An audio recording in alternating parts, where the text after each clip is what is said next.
Hi friends, നമ്മുടെ ഓണവിഭവം നമ്മൾ തുടങ്ങിക്കഴിഞ്ഞല്ലോ. ഇത് രണ്ടാമത്തെ വിഭവമാണ്. കടുക് മാങ്ങയാണ് കേട്ടോ.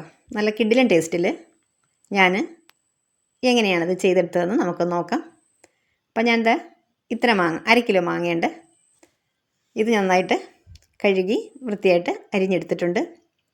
ഇനി നമുക്ക് ഒരു ചെറിയ കടായി വെച്ച് കൊടുക്കാം. അപ്പോൾ ഈ കടായി വെക്കുമ്പോഴേ ഇത്രയും പരന്നിട്ടുള്ളത് വെക്കാതെ കുറച്ച് കുഴിവുള്ളത് വെച്ചിട്ടുണ്ടെങ്കിൽ നല്ലതായിരിക്കും കേട്ടോ. അത് ഞാൻ പറഞ്ഞു തരാം എന്തുകൊണ്ടാണെന്ന്. ഇനി ഇതിലേക്ക് 1 ടീസ്പൂൺ ഉലുവയും 1 ടീസ്പൂൺ കടുകും ചേർത്ത് കൊടുക്കാം. ഫ്ലെയിം നന്നായിട്ട് കുറച്ച് വയ്ക്കുക, ഏറ്റവും സിമ്മിൽ വയ്ക്കുക. ഇനി ഒരു തണ്ട് കറിവേപ്പില ചേർത്ത് കൊടുക്കാം. എന്നിട്ട് നല്ലതുപോലെ നമുക്കിത് മിക്സ് ചെയ്യാം. കുഴിവുള്ളത് എടുക്കണം ഞാൻ പറഞ്ഞ എന്താണെന്നറിയുമോ? പാന് ഇത് ഇതാക്കി പൊട്ടുമ്പോൾ ഇത് പുറത്തേക്ക് വരുന്നുണ്ട്. ഞാൻ അത്ര ഓർമ്മിച്ചില്ല കേട്ടോ. അത് ഒരു ചെറിയ പാനിൻ്റെ ആവശ്യമല്ലേ ഉള്ളൂ എന്ന് വിചാരിച്ചിട്ടാണ് ഇത്രയും ചെറുതെടുത്തത്. ഇത് ചെറുതിന് കുഴപ്പമുണ്ടായിരുന്നില്ല, കുറച്ച് കുഴിവെള്ളം എടുത്താൽ മതിയായിരുന്നു. അത് എത്രത്തോളം ഞാൻ അങ്ങോട്ട് ഓർമ്മിച്ചില്ല കേട്ടോ. അത് ഇപ്പോൾ ഇത് പൊട്ടി വരുന്ന സമയത്തൊക്കെ പുറത്തേക്ക് പോകുന്നുണ്ട്. ഈ കറിവേപ്പില ഫ്രൈ ആകാനായിട്ട് ഒരു 2 മിനിറ്റ് എടുക്കും. നമ്മൾ ഫ്ലെയിം കൂട്ടി വയ്ക്കരുത്, കരിഞ്ഞു പോകും. നല്ലതുപോലെ തന്നെ കറിവേപ്പില നമുക്കിത് ഫ്രൈ ആയി വരണം, എങ്കിലും നമുക്ക് നല്ലതുപോലെ ഇത് പൊടിച്ചെടുക്കാൻ പറ്റുള്ളൂ. അപ്പോൾ കഴിഞ്ഞ നമ്മുടെ വീഡിയോ ഇഞ്ചിക്കറി എല്ലാവർക്കും ഇഷ്ടപ്പെട്ടിട്ടുണ്ടായിരുന്നോ? ഇതേ കണ്ടോ, ഇതിവിടെ പൊട്ടി വന്നിട്ടുണ്ട്. ഒരല്പ സമയം കൂടി കറിവേപ്പില ഒന്നുകൂടി ഒന്ന് ഫ്രൈ ആകാനുണ്ട്. അപ്പോഴേ നമുക്ക് നന്നായിട്ട് ഇത് പൊടിച്ചെടുക്കാനായിട്ട് പറ്റുള്ളൂ. കണ്ടോ, പൊട്ടിത്തെറിച്ചിട്ട് പുറത്തേക്ക് പോകുന്നുണ്ട്. അപ്പോൾ ഫ്രൈ ചെയ്യുന്ന സമയത്ത് നമുക്ക് ഒന്നുകിൽ കുറച്ച് വലുതെടുക്കുക, അതല്ലെങ്കിൽ കുഴിവെള്ളം എടുത്തിട്ടുണ്ടെങ്കിൽ ഇങ്ങനെ വരില്ല കേട്ടോ. ഇവിടെ ഇതൊക്കെ ഫ്രൈ ആയി വന്നിട്ടുണ്ട്. ഇനി നമുക്കിത് തണുത്തതിന് ശേഷം ഒരു മിക്സിയുടെ ജാറിലേക്ക് ഇട്ടിട്ട് ചെറുതായിട്ടൊന്ന് പൊടിച്ചെടുക്കാം. ഒരുപാട് ഫൈനായിട്ട് പൊടിച്ചെടുക്കണ്ട, ഒരു തരിതരിപ്പോട് കൂടി പൊടിച്ചിട്ടെടുക്കാം.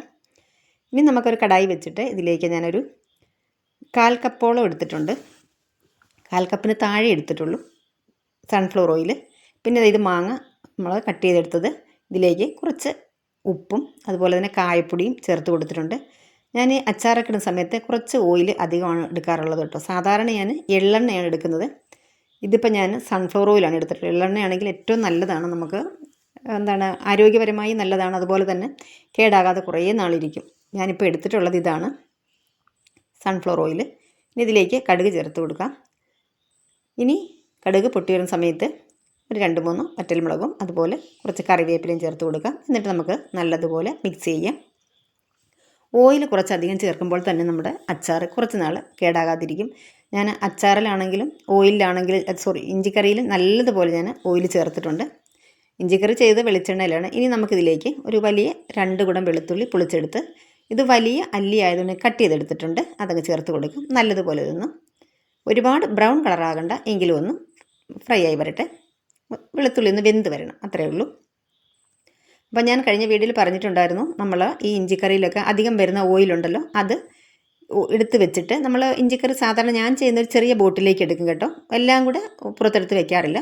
ആവശ്യത്തിന് ഒരു 3-4 ദിവസത്തേക്കുള്ളത് എടുത്തിട്ട് ബാക്കി ഫ്രിഡ്ജിലേക്ക് വെക്കും. ബാക്കി നമ്മൾ വെക്കുന്ന വലിയ ബോട്ടിലുള്ളതുണ്ടല്ലോ, അതിലേക്ക് നമ്മൾ മാറ്റി വെച്ച ഇതിൽ നിന്ന് ഊറ്റിയെടുത്തിട്ടുള്ള ഓയിൽ തിരിച്ചൊഴിച്ച് വെക്കുക. അപ്പോൾ പെട്ടെന്ന് കേടുവരത്തില്ല. ഞാൻ അച്ചാറിലാണെങ്കിലും അങ്ങനെ തന്നെയാണ് ചെയ്യുന്നത്. അച്ചാറിലിപ്പം ഒരുപാട് എണ്ണ അങ്ങനെ വരില്ല, അതുകൊണ്ട് ഇപ്പോൾ നമ്മുടെ ഈ മാങ്ങ അച്ചാറിന് ഒട്ടും അങ്ങനെ വരാറില്ല.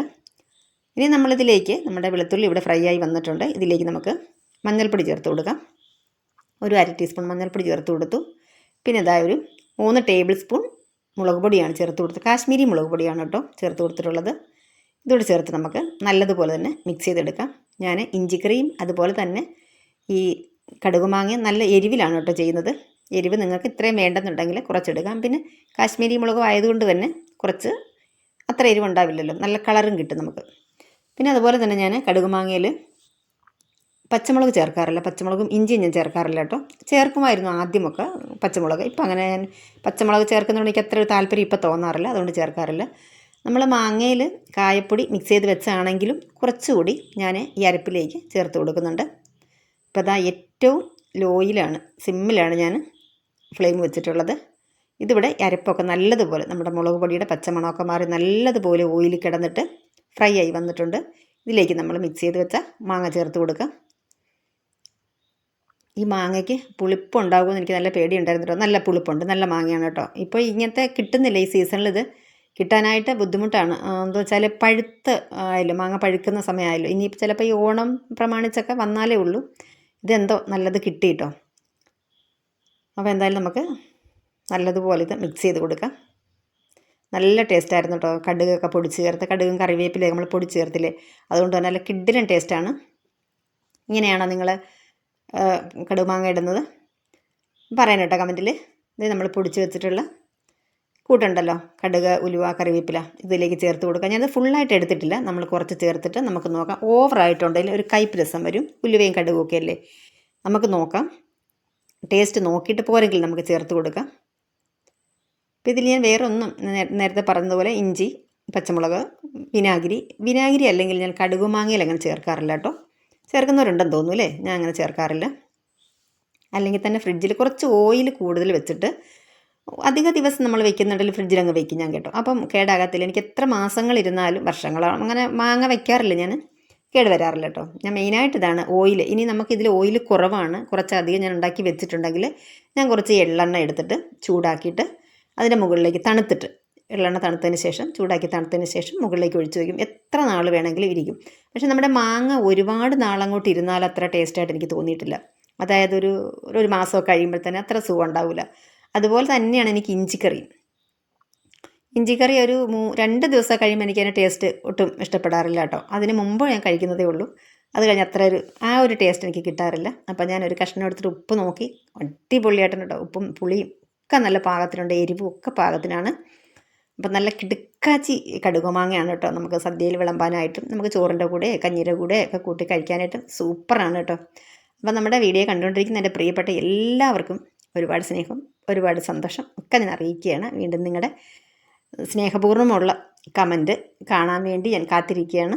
അപ്പം നമ്മുടെ ഇന്നത്തെ ഓണവിഭവത്തിലെ രണ്ടാമത്തെ ഐറ്റമായ കടുക് മാങ്ങ ഇവിടെ റെഡിയായി വന്നിരിക്കുകയാണ്. വീണ്ടും നമുക്ക് അടുത്തൊരു ഓണവിഭവമായി വരാം.